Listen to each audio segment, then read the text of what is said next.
Bismillahirrahmanirrahim. Assalamualaikum warahmatullahi wabarakatuh. Kembali lagi bersama saya Lani Apriliani. Di sini saya akan menjelaskan materi dimensi 3 dengan menggunakan software Cabri 3D. Untuk memenuhi salah satu tugas mata kuliah aplikasi komputer matematika dengan dosen pengampu Bapak Redi Hermanto. Untuk soal yang pertama, kubus ABCDEFGH dengan panjang rusuk 8 cm dan P merupakan titik tengah BD, maka tentukan jarak garis PG dan bidang AFH. Langsung saja kita masuk ke software Cabri 3D. Nah, di sini saya copy paste soalnya untuk mempermudah dalam menyelesaikan. Yang pertama, kita hapus dulu this point. Kemudian, ini membuat kubus ABCDEFGH. Nah, kemudian kita klik icon yang ini. Kemudian pilih cube. Selanjutnya kita buat kubus.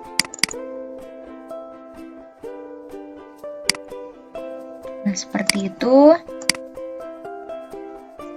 Agar mempermudah melihat garis yang di seberangnya, maka kita klik kanan, kemudian surface style, dan pilih empty. Selanjutnya kita beri nama titik ABCDEFGH di sini. Harus sampai di text, kemudian kita boleh klik dan shift A. Nah, kita beri nama titik A. Begitupun ini, kita klik shift B. Ini pun sama, titik C. Maaf, salah. Nah, di sini harus sampai di text ya. Ini titik E, kemudian ini titik F, ini titik G, dan ini adalah titik H.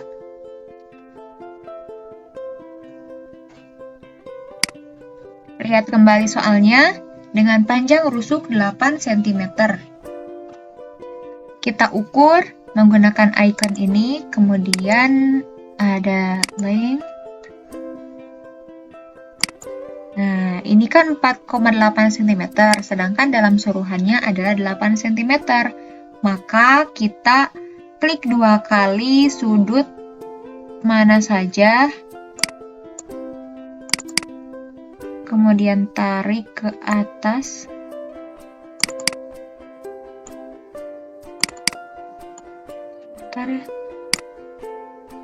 Nah, tarik sampai 8 cm.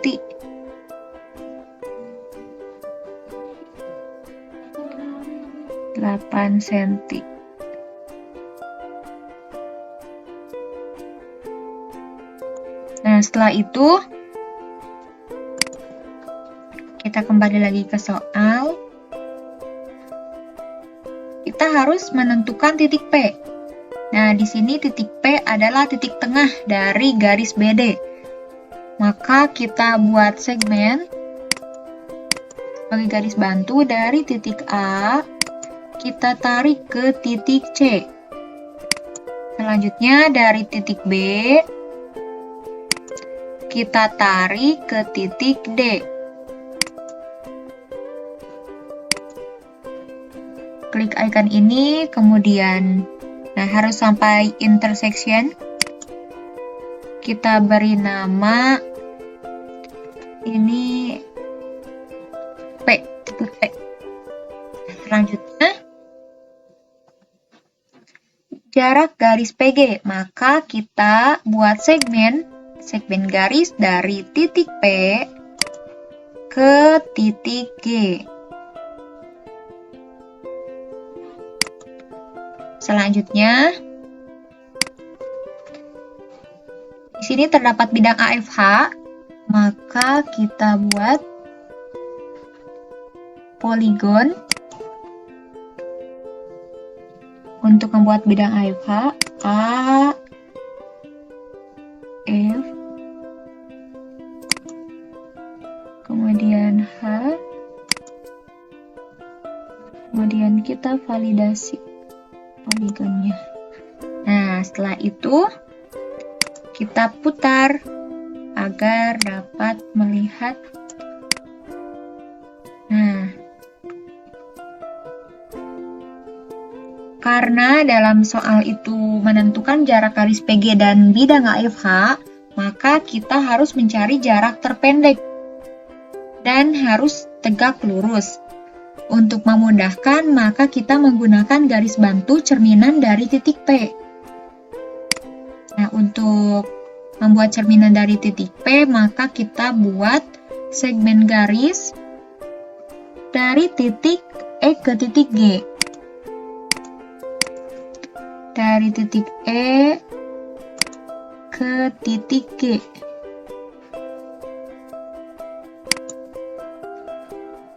Nah, kemudian kita berikan nama di sini, harus sampai intersection. Ini adalah titik Q.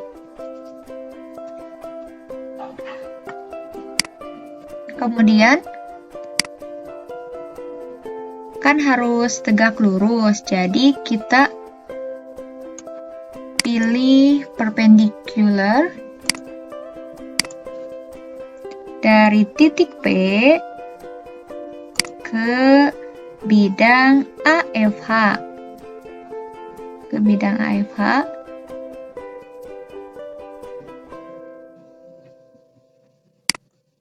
Nah, seperti itu.